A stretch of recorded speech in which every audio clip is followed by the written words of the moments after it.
नमस्कार। India debate में आप सबका स्वागत है। मैं हूं आशुतोष पाठक। मित्रों, डोनाल्ड ट्रंप, पुतिन, सी जिनपिंग, मोदी, नेतन्याहू, खमेनेई, ये सारे प्लेयर हैं।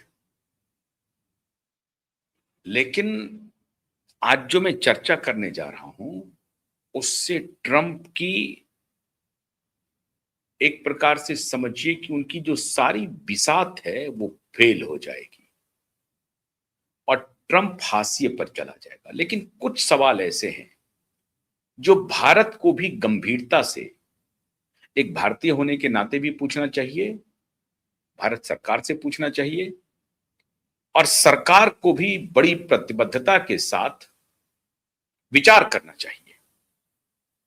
आज जो मैं सवाल लाया हूं, जिस बात का मैं जिक्र करना चाहता हूं, उसका जिक्र आज नहीं हो रहा है। ये जिक्र बहुत पहले से किया जा रहा है, लेकिन सरकार उस पर आगे बढ़ नहीं पा रही है, भारत आगे बढ़ नहीं पा रही है। डिप्लोमेसी ठीक से कर रही है भारत सरकार, या भारत का यही स्टेटेड स्टैंड रहा है? ये 1950 से रहा है, 1952 से रहा है, नेहरू के जमाने से रहा है, या इसमें कोई तब्दीली आई है? और अगर तब्दीली आई तो उस तब्दीली में कहीं कोई गलती हुई है क्या, या हम सही रास्ते पर हैं?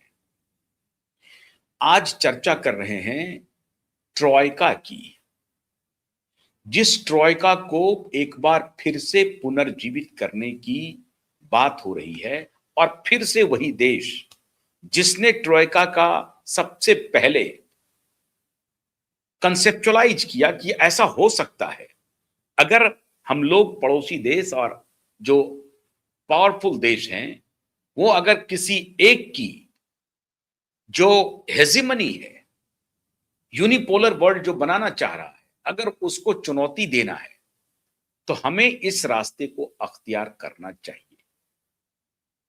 ये कॉन्सेप्ट आया 1990 में पहली बार। यज़नेवी प्रिमकोव रसिया के उस वक्त प्रधानमंत्री हुआ करते थे। आपको मालूम है कि 1989 के बाद से ही यूएसएसआर विखंडन होने के बाद रसिया बना और फिर बहुत सारे देश टूटे, कजाकिस्तान, तुर्कमेनिस्तान और बहुत सारे देश इनसे टूटे। रसिया एक बड़ा देश था जो यूएसएसआर का one of the biggest country जिसको आप कहते हैं, वो इंटैक्ट रह गया। रसिया अभी बना हुआ है। यूएसएसआर के विखंडन के बाद, रसिया के बनने के बाद 90 का जो दौर था वो भारत के लिए भी बड़ी चिंताजनक स्थिति थी। आपको मालूम होगा कि भारत की क्या हालत थी। श्रीमान चंद्रशेखर जी प्रधानमंत्री थे और वित्त मंत्री थे। अभी जो बड़ी बड़ी बातें कर रहे हैं वो उस वक्त वित्त मंत्री थे श्रीमान चंद्रशेखर जी की सरकार में, जिन्होंने सोना गिरवी रखा था और सोना गिरवी रख करके भारत को जिंदा रखा था। एक दौर वो था 1990 का। बाद में जब नरसिम्हा राव आए 1991 में, और बहुत वोलाटाइल स्थिति थी, राजीव गांधी की हत्या हुई थी, उसके बाद सरकार बनी थी कांग्रेस पार्टी की और नरसिम्हा राव प्रधानमंत्री बने थे। नरसिम्हा राव ने उसके बाद जो लिबरलाइजेशन जिसको आप कहते हैं, इकोनॉमी को ओपन करने की बात कहते हैं, उसके बाद जो भारत पटरी पर दौड़ना शुरू किया, ये अमेरिकन नैरेटिव है। पटरी पर दौड़ना शुरू किया तो कुछ तो फायदा मिला है, इसमें कोई शक नहीं है। बड़ी बड़ी कंपनियां आई, उन्होंने हमारे यहाँ निवेश किया और उसके बाद एम्प्लॉयमेंट जनरेशन हुआ, फिर इनकम जनरेशन हुआ, थोड़े हम आर्थिक रूप से समृद्ध होने लगे। लेकिन अब उसका जो खामियाजा है उसे भी हमें भुगतना पड़ रहा है। उस पर चर्चा लेकिन आज नहीं करेंगे। आज चर्चा है कि रसिया के उस वक्त के राष्ट्राध्यक्ष प्रिमिकोव ने एक प्रस्ताव रखा कि भारत, चीन और रसिया अगर इकट्ठा हो जाए तो अमेरिकी हेजिमनी को, अमेरिकी प्रभुत्व को हम कम कर सकते हैं। प्रस्ताव आया, भारत के पास भी आया, चाइना के पास भी था। चाइना 4 कदम आगे था। चाइना सोच रहा था कि हाँ, ये प्रस्ताव ठीक है, अगर अमेरिका से हमको लड़ना है तो हम तीनों एक हो जाए।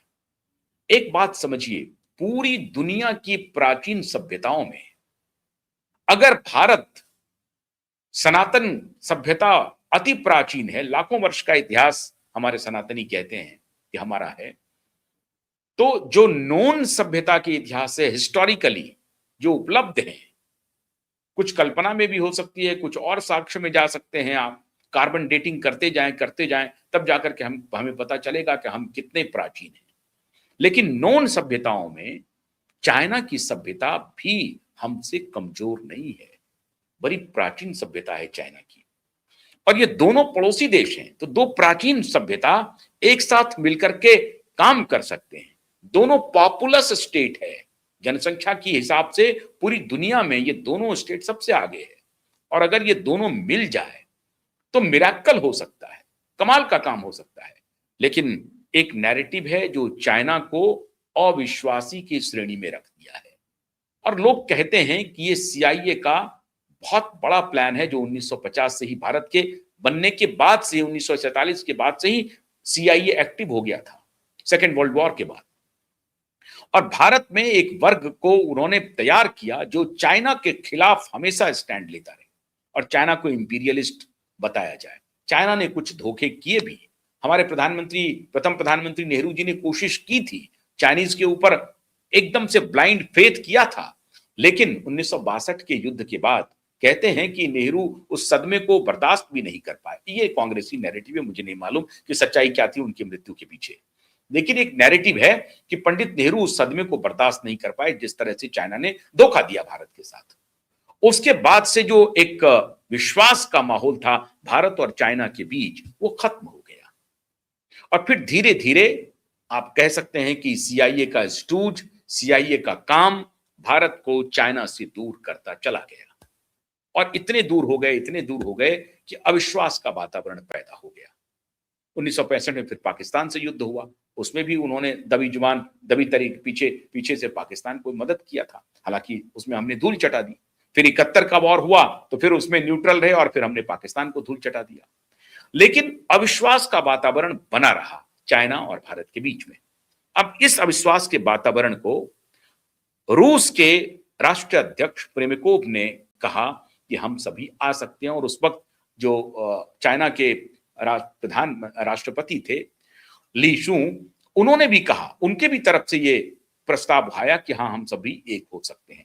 भारत ने भी थोड़ी बहुत दिलचस्पी दिखाई, लेकिन भारत की जो आंतरिक स्थिति थी वो इतना डिपेंडेंट हो गई थी अमेरिका के ऊपर, क्योंकि हमने इकोनॉमी को ओपन किया था और हम इकोनॉमी ओपन करने में वेस्ट की हेजीमनी को एक्सेप्ट कर रहे थे। वेस्ट हमारे यहां आ रहे थे इन्वेस्ट करने के लिए। चाइनीज का भी इन्वेस्टमेंट शुरू हो गया था, लेकिन वेस्ट का इन्वेस्टमेंट बहुत अधिक होना शुरू हुआ। स्वीडन का, फ्रांस का, जर्मनी का, इंग्लैंड का और अमेरिका का, इसका इन्वेस्टमेंट आना शुरू हो गया था। अलग अलग एमएनसी कंपनियां हमारे यहां आ रही थी।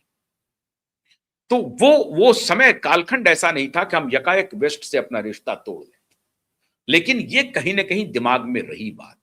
इस बार जब आप एक तस्वीर देखे होंगे संघाई में, प्रधानमंत्री मोदी, पुतिन और शी जिनपिंग की एक जगह, तीनों खुश हो रहे थे, तो ये वही याद दिला रही थी 1990 का, ये उस प्रस्ताव की याद दिला रही थी जिसको प्रेमिकोव ने कहा था कि हम तीनों अगर एक हो जाते हैं तो हम वर्ल्ड ऑर्डर को प्रभावित कर देंगे, और इस वर्ल्ड ऑर्डर में जिसमें कि अमेरिका अपने को दरोगा बनाए हुए है, उसकी हम हेजीमनी को, उसके प्रभुत्व को हम तोड़ देंगे। क्या भारत उस ट्रॉयका पर विचार कर रही है? क्या भारत को उस ट्रॉयका पर विचार करना चाहिए? बिल्कुल करना चाहिए, करना ही चाहिए, क्योंकि अभी जिस तरह से अमेरिका का राष्ट्रपति डोनाल्ड ट्रंप पागल हो गया है, अब तो पागलपना में वो ये स्थिति हो गई है कि अपने सोशल मीडिया प्लेटफॉर्म पे वो गाली दे रहे हैं, गाली। मतलब अब ये स्ट्रैटेजिक वॉर नहीं रह गया है, हमारे पास हथियार है, तुम्हारे पास हथियार है, हम भी चलाएंगे, तुम भी चलाओ, हमारा शक्तिशाली होगा, हम तुमको खत्म कर देंगे। गुंडागर्दी हो रही है जियोपॉलिटिक्स में अमेरिका के द्वारा, गुंडागर्दी। भले ही हम ये नहीं कह रहे हैं कि ईरान के जिस नेता के खिलाफ उन्होंने कार्रवाई शुरू की, भारत के ईरान के साथ ठीक ठाक संबंध थे। आप ये कह सकते हैं कि जैसे तालिबान एक ऑर्थोडॉक्स इस्लामिस्ट ये इसको आगे बढ़ाता है, ठीक उसी प्रकार से ईरान भी एक ऑर्थोडॉक्स इस्लामिक स्टेट था, 1989 के बाद इस्लामिक स्टेट बन गया। वहां जो पहलवी थे उनको हटा करके खमेनेई वहां पर आए थे, खमेनेई, प्रथम खमेनेई। ये जो खमेनेई अभी गुजरे हैं उनके पिताजी।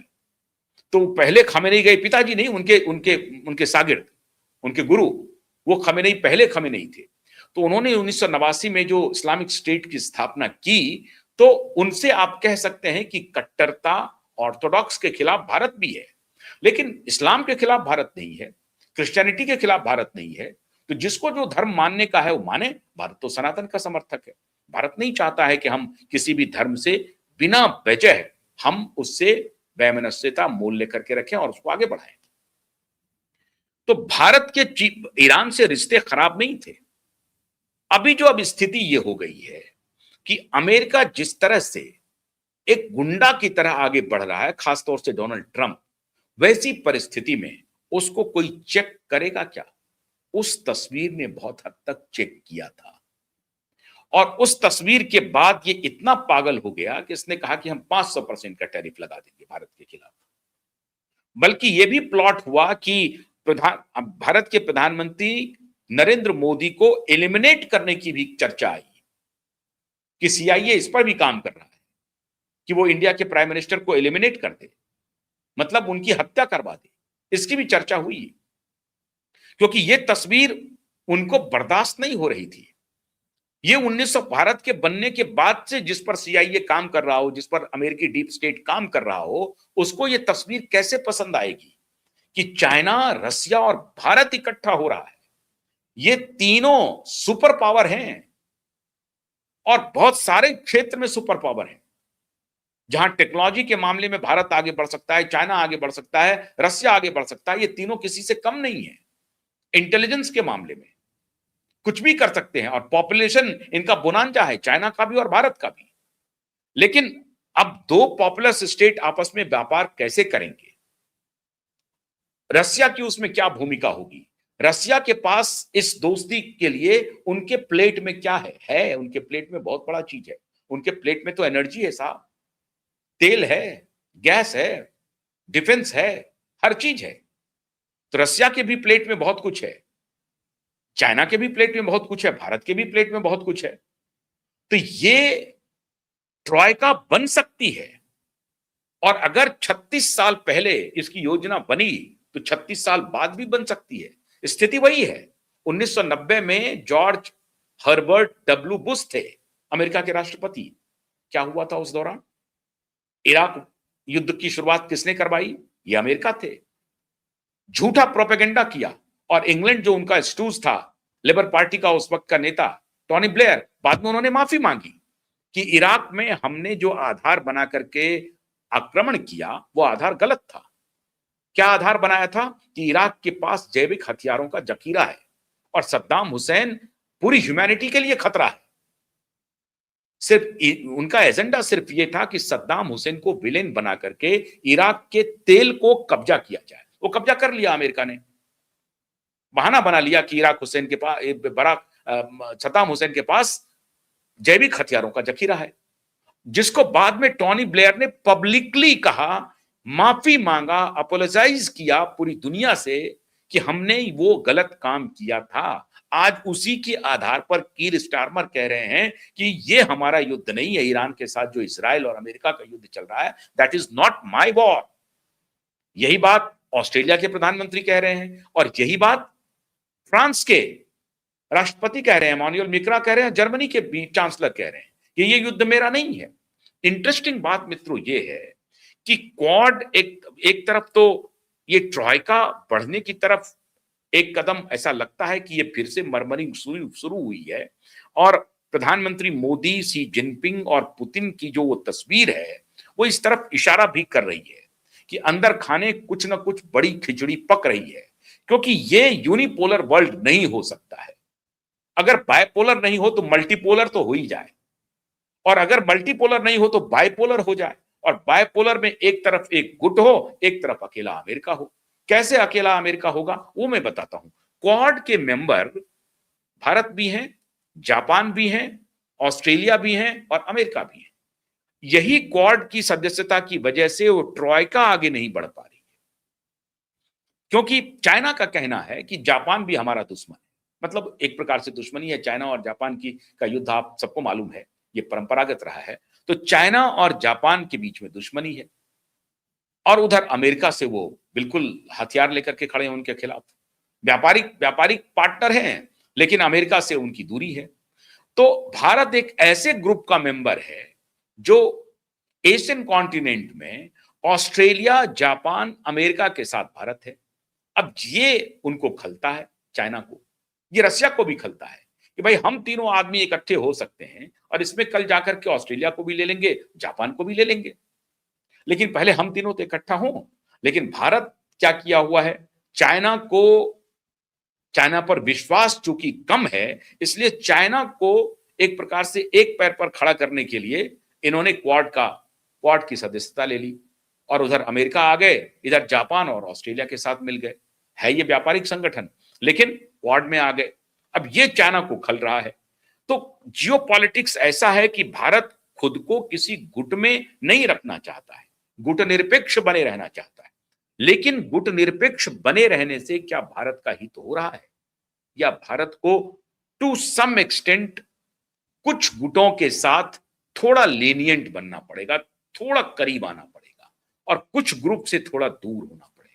और दूर होने के संकेत हैं इस युद्ध में, जिसमें क्वाड के मेंबर हैं। जापान भी मदद नहीं कर रहा है अमेरिका को, ऑस्ट्रेलिया भी मदद नहीं कर रहा है। इंग्लैंड ने पहले ही कह दिया, वो हालांकि यूरोपियन यूनियन का नहीं, नेटो का मेंबर है, नेटो का एक्सटेंडेड मेंबर है ऑस्ट्रेलिया, नेटो का मेंबर है इंग्लैंड, लेकिन नेटो का मेंबर होते हुए भी इंग्लैंड कह रहा है कि मैं युद्ध में नहीं जाऊंगा। नेटो का मेंबर फ्रांस और जर्मनी है, उस दोनों ने पहले ही डिनाई कर दिया कि मैं युद्ध में नहीं जाऊंगा। तो जियोपॉलिटिक्स में अमेरिका अभी पूरी तरह से अलग थलग पड़ गया है। क्या this is the right time where troika can emerge as a new power center and it will create a new world order? अब न्यू वर्ल्ड ऑर्डर का आप वो WEF वाला नहीं, न्यू वर्ल्ड ऑर्डर बिल्कुल अलग है। ये न्यू वर्ल्ड ऑर्डर, इसमें टेक्नोलॉजी का कोई लेना देना नहीं। जो ग्लोबल एलीट चला रहे हैं उसको न्यू वर्ल्ड ऑर्डर से कंफ्यूज मत करिए। ये न्यू वर्ल्ड ऑर्डर है दो तीन महाशक्तियों के बीच का जो मिलन है। अगर ये तैयार होता है तो क्या अमेरिका को चुनौती दी जा सकती है? बिल्कुल दी जा सकती है। अमेरिका एक नंबर का डरपोक है। कैसे?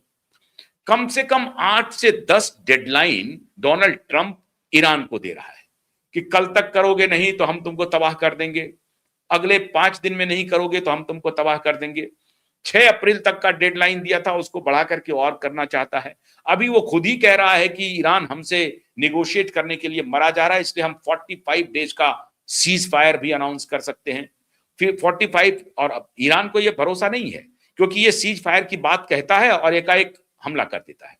तो अब ईरान सीज फायर में भी दिलचस्पी नहीं रख रहा। ईरान ने कह दिया कि हम मरेंगे, मार के मरेंगे, हम तबाह हो जाएंगे, कोई बात नहीं, तुम हमें पाषाण युग में भेजना चाहते हो, स्टोन युग में भेजना चाहते हो, हम जाने के लिए तैयार हैं, लेकिन हम तुमको भी नेस्तनाबूद करके जाएंगे।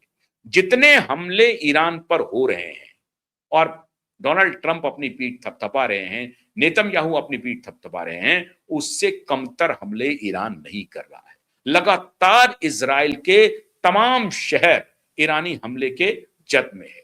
तेल अवीव भी है, इस्फाक में भी अभी हुआ है, और इधर तो सऊदी अरब और UAE में लगातार उनके हमले जारी है। स्ट्रेट ऑफ हॉर्मुज को कब्जा करके रखा हुआ है ईरान, लगातार धमकी दे रहा है ट्रंप की स्ट्रेट ऑफ हॉर्मुज को खाली कर दो, खाली कर दो, ये डेडलाइन है, ये डेडलाइन है। सारा डेडलाइन उनका फुस हो गया, कुछ नहीं कर पा रहा है।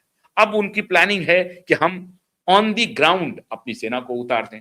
ऑन दी ग्राउंड अपनी अगर सेना को तुम उतारे तो एक तो मैंने पहले भी एक दिन शो करके बताया था कि ईरान दुबई कूच करेगा, कतर कूच करेगा, आबू धाबी कूच करेगा, तो इनकी हालत खराब हो जाएगी। हालांकि ईरान इस समय बहुत कीमत चुका रहा है। ईरान का जो तेहरान का जो विश्वविद्यालय है वो खत्म कर दिया, उसको नेस्तनाबूद कर दिया, बहुत सारे ब्रिजेस को खत्म कर रहा है, ईरान के न्यूक्लियर ठिकाने को वो अटैक कर रहे हैं, ईरान के पावर प्लांट को खत्म कर रहे हैं, वाटर प्लांट को खत्म कर रहे हैं। तो एक के बाद एक ईरान हमले झेल रहा है, बावजूद इसके ईरान हथियार डालने को तैयार नहीं है।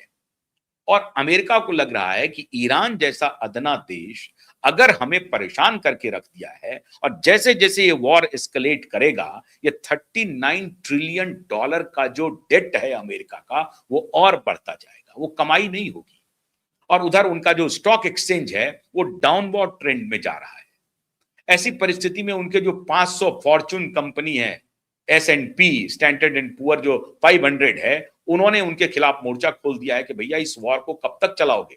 तुम अकेले लॉकहीड मार्टिन जैसी कंपनी के लिए देश चला रहे हो या और भी कंपनियां हैं, टेक्नोलॉजी कंपनियां हैं, फार्मा कंपनियां तुम्हारी तबाह हो रही हैं, तो कैसे तुम देश चलाओगे?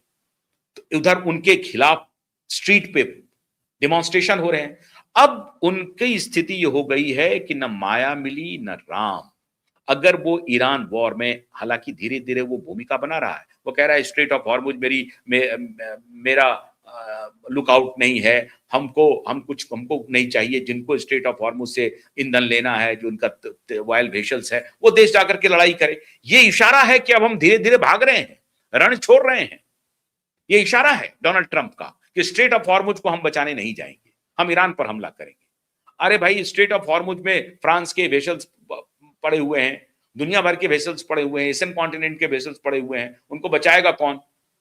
तो वो कह रहा है कि नहीं, जिनको लड़ना है वो जाकर के लड़े, अपना लेकर के जाएं। अमेरिका से ईरान, भारत और ईरान के संबंध अच्छे हैं, भारत अपना वेसल्स निकाल रहा है, टैंकर निकाल रहा है, इसी तरीके से दूसरे भी निकाल लेंगे, लेकिन वो खुद को भगा रहा है। अब इजराइल कह रहा है कि साहब आप मुझे अकेला छोड़ करके मत जाइएगा, वरना हम फंस जाएंगे।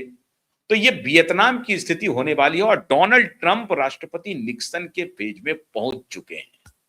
अब यही एक मौका है जहां भारत, रूस और चाइना मास्टर स्ट्रोक दे सकता है। लेकिन अब वही बात है ना, भारत की डिपेंडेंसी अमेरिका पर इतनी हो गई है, हमारी आबादी, अगर कोई एक हेवनली प्लेस चूज करना पड़ता है इंडियंस को, तो वो अमेरिका होता है। वो यूरोप में नहीं जा सकते हैं इसलिए क्योंकि वहां लैंग्वेज का प्रॉब्लम है। फ्रांस में भी आप नहीं रह सकते हैं, स्पेन में भी नहीं रह सकते हैं, जर्मनी में नहीं रह सकते, क्योंकि वो लोग अपने अपने लैंग्वेज को लेकर के बहुत ही प्रतिबद्ध हैं। तो आपको फ्रेंच सीखना पड़ेगा, आपको जर्मन सीखना पड़ेगा, आपको स्पेनिश सीखना पड़ेगा। अमेरिका में आप अंग्रेजी जानते हैं, आप जाइए, बस जाइए, और इंडियंस भी आपको बड़ी संख्या में मिल जाएंगे। तो अमेरिका भारत के लिए एक हेवन है, जहां लोग जाते हैं, अमेरिका में बसते हैं। ये जो स्थिति है ये चाइना के साथ अभी नहीं हो पाई है। हालांकि चाइना भी भारतीय लोग खूब जा रहे हैं बड़ी संख्या में, खासतौर से स्टूडेंट, खासतौर से मेडिकल स्टूडेंट्स पढ़ने के लिए जा रहे हैं। बहुत शानदार यूनिवर्सिटीज है चाइना में, बहुत अच्छी पढ़ाई लिखाई है। रसिया में हो सकता है, लेकिन रसिया तो अभी वॉर जोन में है, कोई जाना नहीं चाहता है। चाइना अभी वॉर जोन में नहीं है, चाइना के साथ हम ये काम कर सकते हैं। क्या इस स्थिति में जब हमारी डिपेंडेंसी अमेरिका पर अधिक है, ऐसी परिस्थिति में, और क्वाड एक प्रकार से डिसफंक्शनल हो गया है, जापान और ऑस्ट्रेलिया एक प्रकार से न्यूट्रल बना हुआ है, कुछ नहीं कर पा रहा है। बाकी भी सारे जो ऑर्गेनाइजेशंस हैं, G7 हैं, ब्रिक्स हैं, उस पर काम चल रहा है, ब्रिक्स का मेंबर भी भारत है। लेकिन अगर रसिया के तरफ से जो ये प्रस्ताव फिर से उभरने लगा है ट्रॉयका का, अगर भारत, चीन और रसिया इकट्ठा हो जाता है, तो अमेरिका के दांत खट्टे हो जाएंगे। इस दिशा में भारत सरकार निश्चित रूप से कुछ ना कुछ सोच रही होगी, और अगर उनको एक फिलर भी देना हो कि अगर आप ज्यादा बदमाशी करेंगे तो हम नया वर्ल्ड ऑर्डर क्रिएट कर देंगे, और न्यू वर्ल्ड ऑर्डर अब एशियन कॉन्टिनेंट से होकर गुजरेगा, और एशियन कॉन्टिनेंट का प्रभुत्व पूरी दुनिया पर होने जा रहा है, ये मान के चलिए। अब ऐसी परिस्थिति में हमारे देश के प्रधानमंत्री को, हमारे देश की सरकार को थोड़ा सजग और होशियारी से निर्णय लेना पड़ेगा। ऐसा नहीं कि गए और अब की बार ट्रंप सरकार कह के आ गए और फिर ट्रंप से मिले नहीं और फिर बाइडेन के गोद में बैठ गए, बिल गेट्स के गोद में बैठ गए। ऐसा अगर ढुलमुल आपका विदेश विदेश नीति रहेगा, हमारे राष्ट्रीय अध्यक्ष का इस तरह का बयान रहेगा, तो उससे बात नहीं बनेगी। हमें थोड़ा सोच समझ करके स्ट्रॉन्ग स्टेप उठाने पड़ेंगे जियो पॉलिटिक्स में। देखते हैं आगे क्या होता है, ट्रॉय का बन पाता है या नहीं बन पाता है। अगर बनता है तो मान के चलिए कि दुनिया बायपोलर हो जाएगी, अमेरिकी प्रभुत्व खत्म हो जाएगा। बहुत बहुत शुक्रिया, नमस्कार।